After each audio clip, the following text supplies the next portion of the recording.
wages and conditions of service, poor and erratic funding, rising student population, weak institutional autonomy are the reasons why we are stagnant educationally.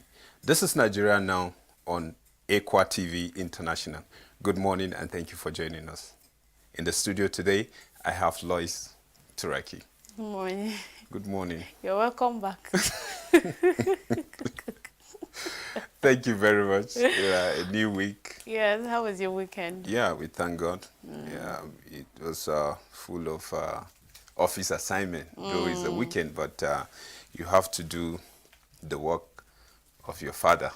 And that is where we are saying thank you to him for protecting us, guiding us, giving us all the strength to go back to back. You know, it has been meeting from here to the other place, you know, trying to see how content will be generated, people will understand what we are doing, you know, and then the election is coming, what we need to know, and then how we just have to bury our heads and go about it. And it's important. And Ekwa TV is trying her best to see that we bring you all the necessary information that you need out there to guide your decision, you know, in every walks of life.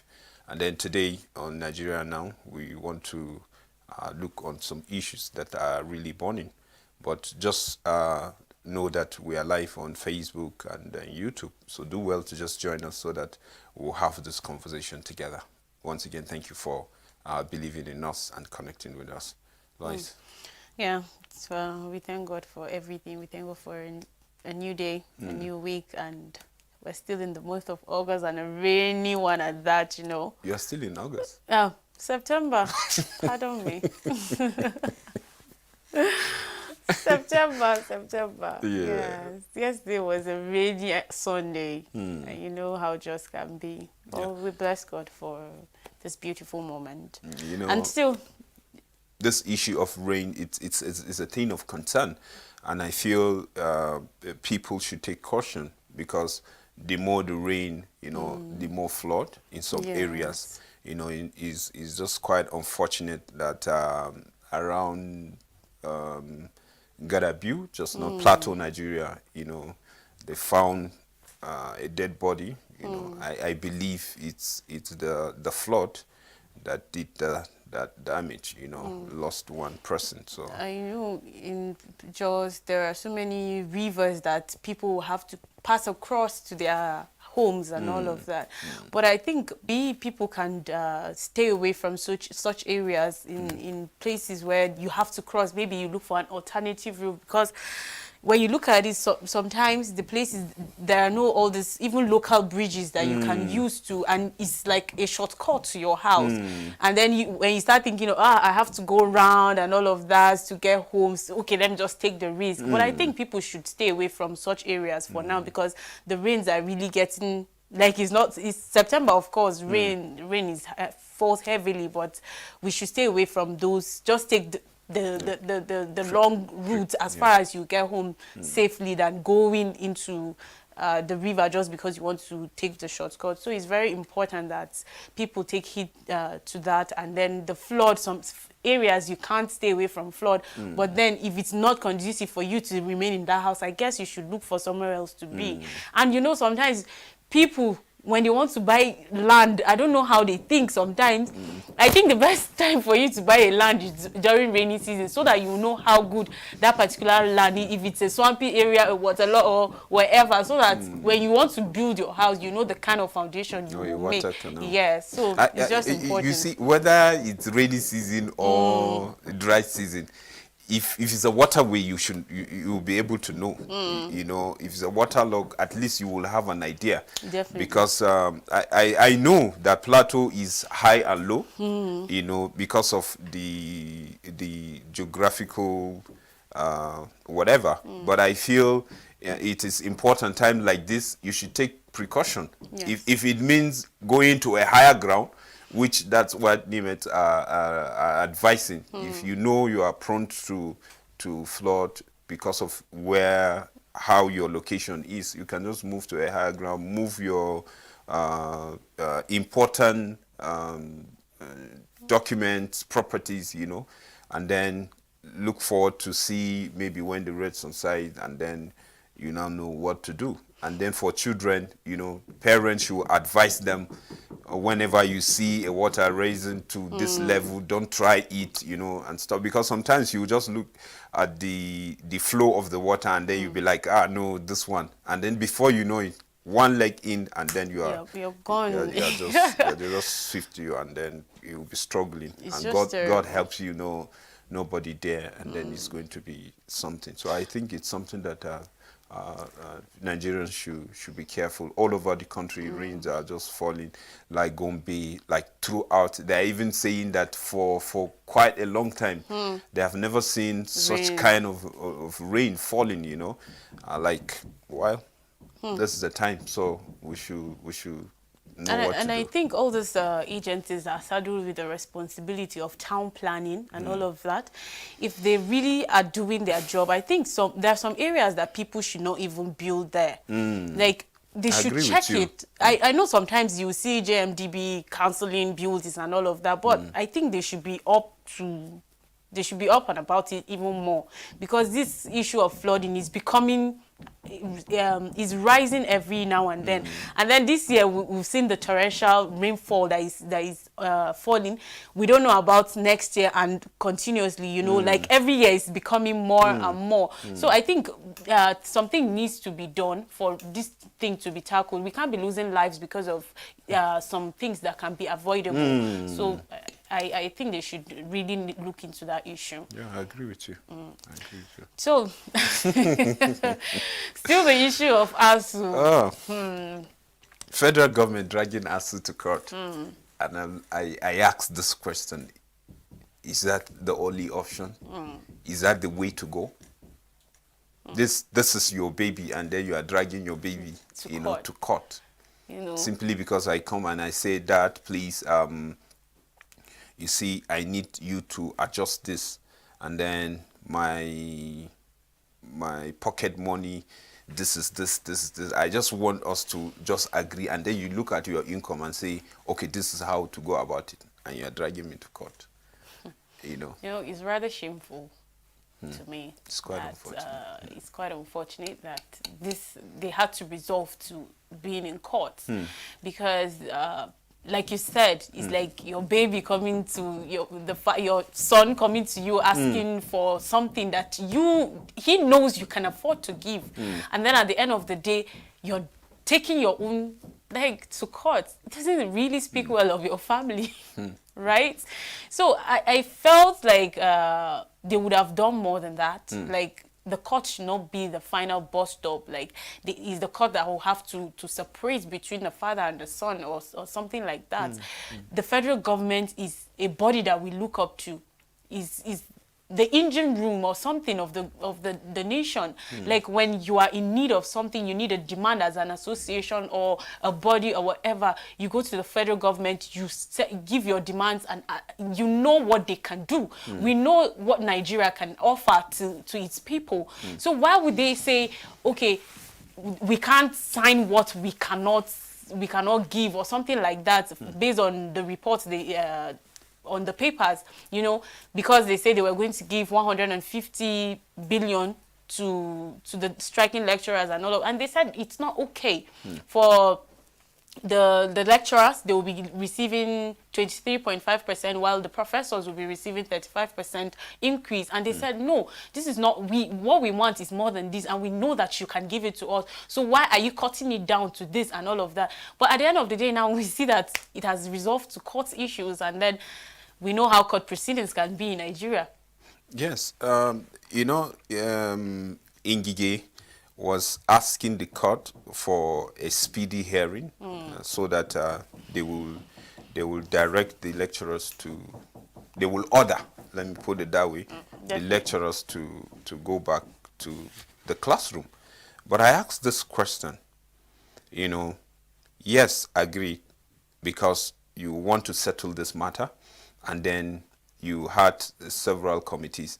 I thought maybe their meetings with the vice chancellor and pro chancellors, will bring an end to this crisis. not knowing that it just open up, to more crisis. Because taking them to court, like we just make a simple example, like a father taking his child to court because his father, the child say, you should provide this and this and this and this for me, and I know your income, I know you are capable. And then you are saying you will not do that, and the child is saying, okay, from now to there, I will not fetch water, I will not iron your clothes, I will not sweep the room, I will not do anything in the house. I will not go on errand, and then you take the child to court. That's how I just look at it. Because we know what ASU are demanding. Yes, you can say is based on the economic situation that we are facing now. We can say, yes, it's something that the federal government will struggle. But we can't say is not something that federal government can afford, because this is a demand of necessity. This is your engine room. Everything revolves around education, because they are who they are today. They are boasting with the office they are holding, because they present their certificates for scrutiny, or during appointment before you get to that cadre.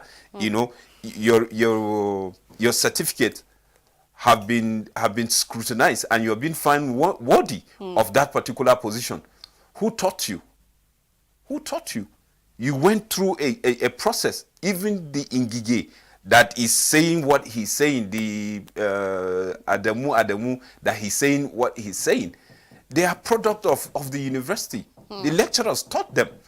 So if you look at the whole thing, I thought maybe resolving this issue is going to be a win-win between the federal government and the ASU. And then we know about so many supplementary budgets that were passed, during this government, simply because there's a need. So I didn't see reason why this ASU issue should be different. And it's something that deals with the masses directly, Like we always say here, most of these lecturers, their children are not studying abroad. They are studying here in our own federal universities and state. Yeah, but others that are saddled with the responsibility of handling certain institutions, their children are studying abroad, which members of House of Assembly and the entire Senate and the reps, they are not even saying anything. We saw how they throw one bill that will compel all public office holders to allow their children, their ward, and everyone to study, to go through our public institution. They throw it. Just first reading, the way I was embarrassed, I was ashamed. I just felt that at that moment, I just felt that house should be demolished, not. Yes, that's how I felt that. Because you can just see a bunch of leaders that doesn't even have, don't even think of the future of Nigeria. Because what they are doing, some of these children that they go there to study, they are just preparing their children's ground, so that if anything happens, they have the capacity and the ability to stay abroad. That's just it. So if you are saying the country will crumble, after all, they are just looking at you. They have made every plan for their children. They are used to the environment. They went to their school. They know the system, so they won't struggle. So if anything happens, they are good to go. They will stay. After all, they study there. And some of them, they fight so hard for them to get green cards, and the rest, while we're here. And if you look at it, it's just a misplaced priority. Personally, I would tell you, because we saw time without number how monies are being spent in things that are not really directly to the masses. We've seen so many projects started simply because somebody wants to get his cut. This project is not directly to the masses when you talk about benefit, but someone will bend his head down, making sure that project has to go up because of what he will get at the end. He doesn't care. And some of these projects, you will see them, they will start, they will not finish. And then we are talking education. That's where you find engineers. That's where you find doctors. That talk all sector. Now we are talking industrial court, right? Ask me who are the lawyers that will go and defend the federal government. And then we have professors of law that are lecturing, that are even teaching, or they have taught those people that you hire to go and stand for you. What are we talking? This country, when are we going to get these things right? There are some things that are not supposed to come to the public domain. Because this, to me, is going to be like a national disgrace. Because people will start scrutinizing this and start giving it angle. You know, who is going to stand for you as a lawyer? Is somebody that went through the university, taught by a professor of law. And then you are saying he should come and defend you, federal government, against the institution that made him. I want to see how that case will go on.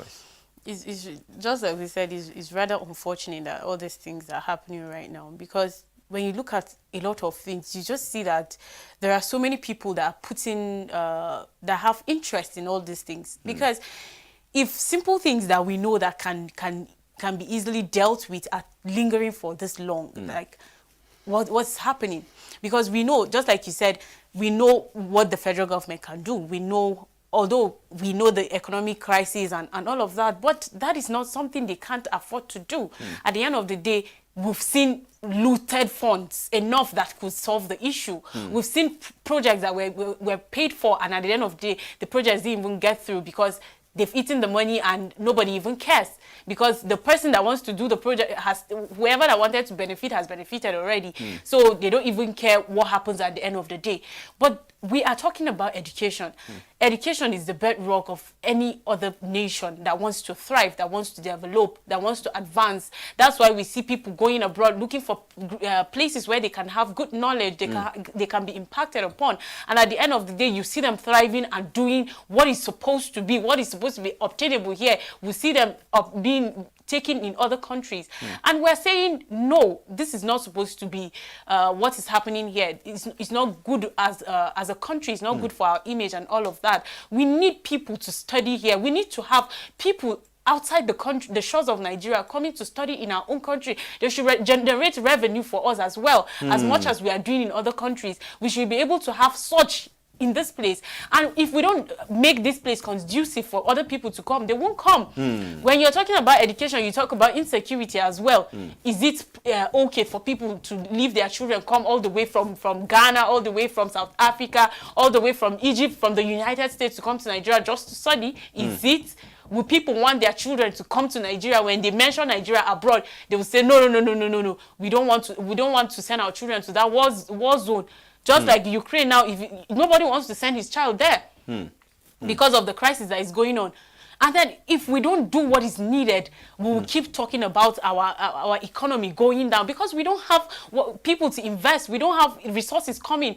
All we do is say nothing is working, nobody is doing what is supposed to be done. So at the end of the day, I don't know how this whole court issue is going to end with ASUU and the federal government, but then I don't see it as a way forward personally. And this is not the first time federal government is taking a union to court. They've taken the doctors last year to court because of their industrial action and all of that. We saw massive mass exodus of doctors out of this country. Most of them went to Saudi Arabia and the United Kingdom and other places because there was no opportunity, proper funding and all of that for them in the country. So they had to go and look for greener pastures, and they are thriving wherever they are. So are we going to keep allowing these things happening, making our professionals leave the country and nothing is being done? Is that what we want as a country? Like someone is saying, he said it's just a systematic way of federal government killing education.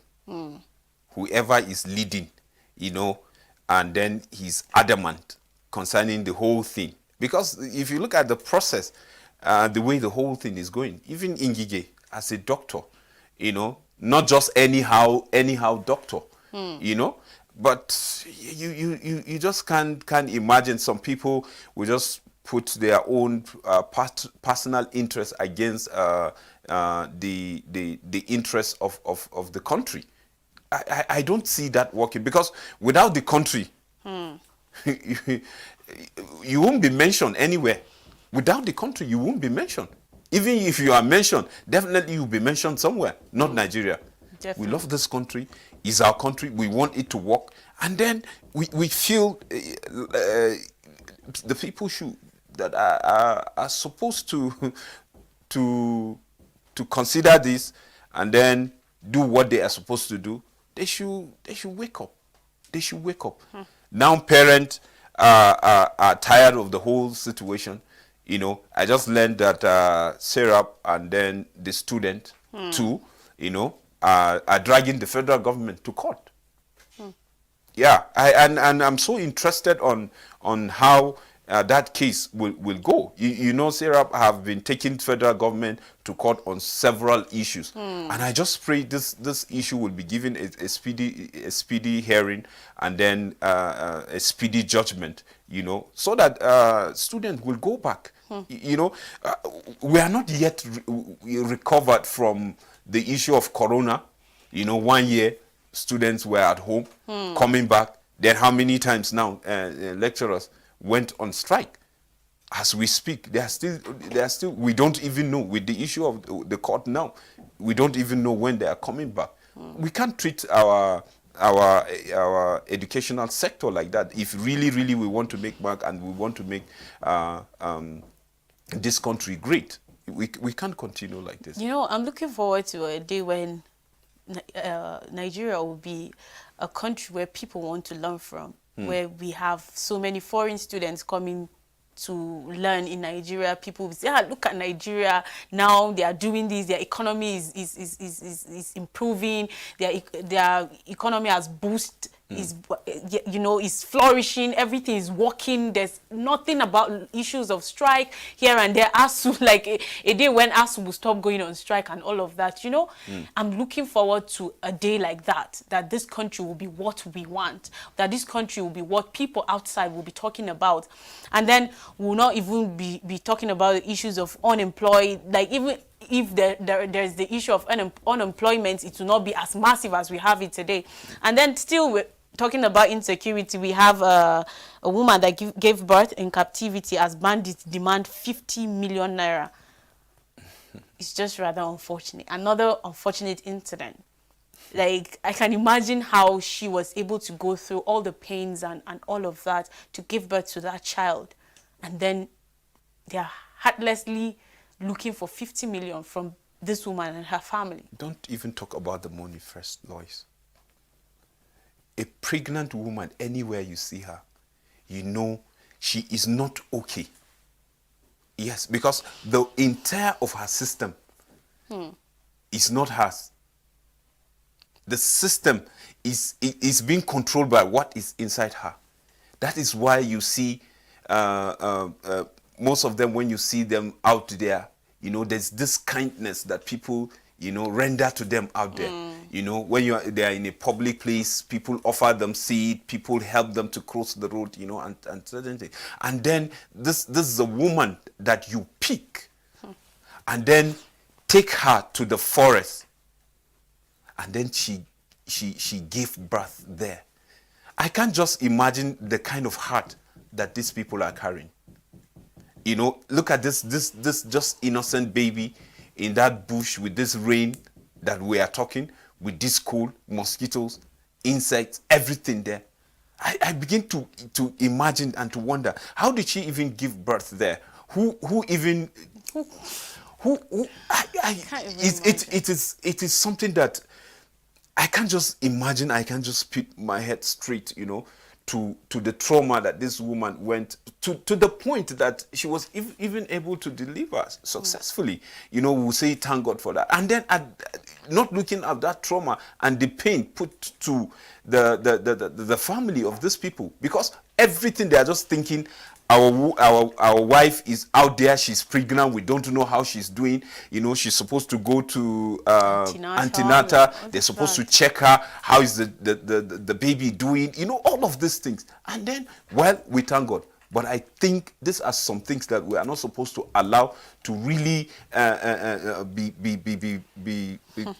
facing us like this. This is an it's a disgrace to the entire country.